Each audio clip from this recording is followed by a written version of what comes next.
Assalamualaikum warahmatullahi wabarakatuh. Salam berbahagia untuk kita semua. Saya Bembi Arif Saputra ingin mempresentasikan tentang potensi bahasa Indonesia menjadi bahasa ASEAN atau Perhimpunan Bangsa di Asia Tenggara.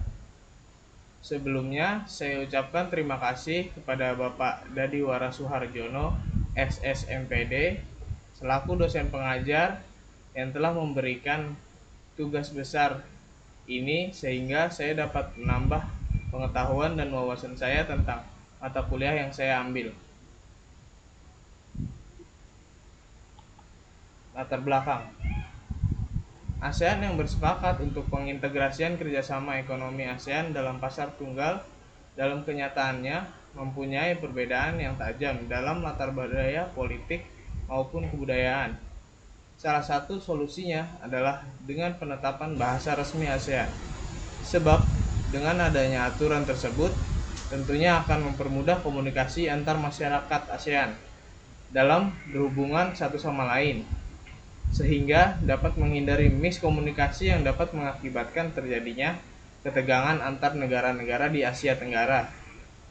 Berkenaan dengan keberadaan bahasa Indonesia di kawasan ASEAN bahkan di dunia internasional yang sangat memegang peranan penting, bahkan berpotensi menjadi bahasa yang digunakan di ASEAN. Hal ini tidaklah berlebihan mengingat bahasa Indonesia yang egaliter, indah, mudah, dan sederhana, serta minat pemakai bahasa Indonesia yang sangat besar, sehingga memberikan kontribusi untuk menjadikan bahasa Indonesia sebagai bahasa yang digunakan di ASEAN. Definisi bahasa Indonesia adalah bahasa resmi Republik Indonesia dan bahasa persatuan bangsa Indonesia. Bahasa Indonesia diresmikan penggunaannya setelah proklamasi kemerdekaan Indonesia. Bahasa Indonesia adalah salah satu dari banyak varietas bahasa Melayu. Dasar yang dipakai sebagai dasar bahasa Indonesia baku adalah bahasa Melayu tinggi Melaka Riau. Fonologi dan tata bahasa Indonesia dianggap relatif mudah. Menurut sebagian peneliti, dasar-dasar yang penting untuk berkomunikasi di dasar dapat dipelajari hanya dalam kurun waktu beberapa minggu.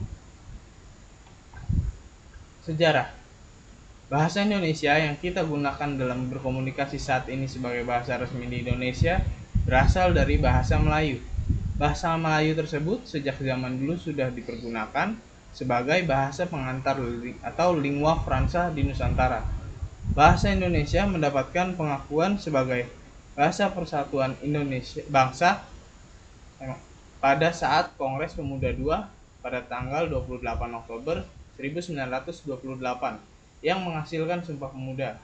Penggunaan bahasa Melayu sebagai bahasa nasional berdasarkan usulan Muhammad Yamin.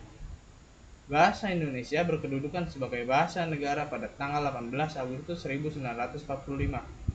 Pada saat itu Undang-Undang Dasar 1945 disahkan bahwa bahasa negara ialah bahasa Indonesia sebagaimana disebutkan dalam Undang-Undang Dasar 1945 Bab 15 Pasal 36.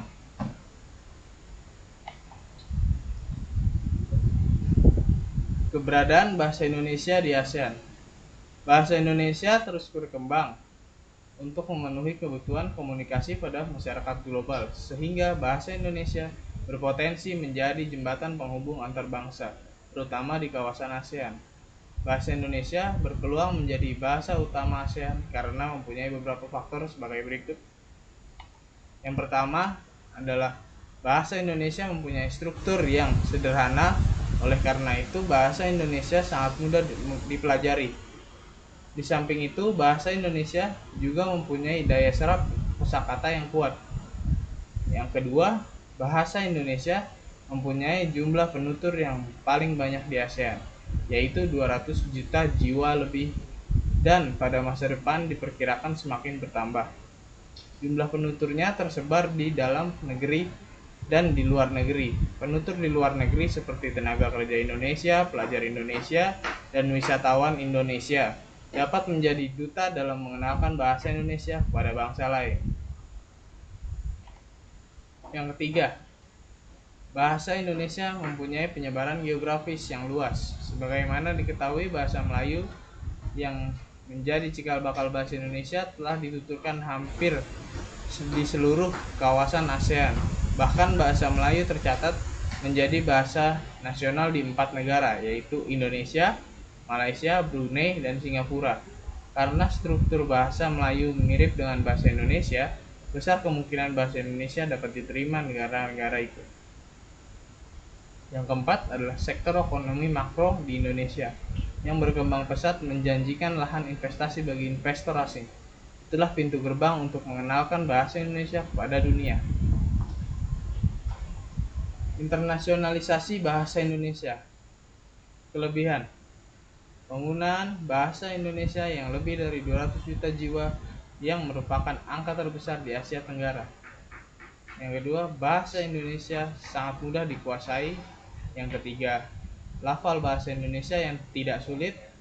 Yang keempat, berdirinya berbagai fakultas studi di Ketimuran atau Faculty of Oriental Studies, Kajian Asia Tenggara atau Southeast Asian Studies, dan Pusat Studi Indonesia, Indonesia Studies, di berbagai perguruan tinggi di luar negeri.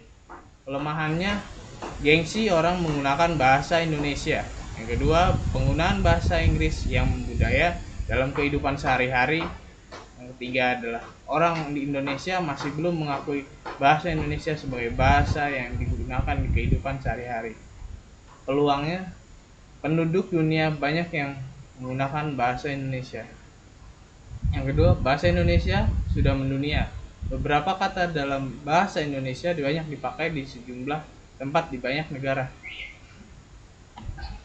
Kesimpulan dan saran. Kesimpulannya, bahasa Indonesia memiliki potensi untuk menjadi bahasa resmi ASEAN dengan berbagai kelebihannya. Antara lain, yang pertama adalah bahasa Indonesia mempunyai struktur yang sederhana sehingga mudah dipelajari. Yang kedua, bahasa Indonesia mempunyai jumlah penutur yang paling banyak di ASEAN.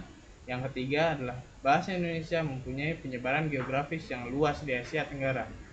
Saran: untuk bisa membuat bahasa Indonesia diminati oleh para kalangan di negara ASEAN, kita sebagai bangsa Indonesia harus lebih sering menggunakan bahasa Indonesia dan bisa mengenalkan bahasa Indonesia kepada turis yang datang ke Indonesia.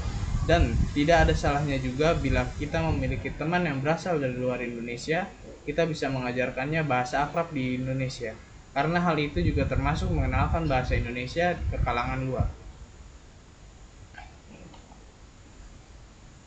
Sekian presentasi dari saya. Bila ada salah-salah kata atau salah penyampaian, saya mohon maaf. Assalamualaikum warahmatullahi wabarakatuh.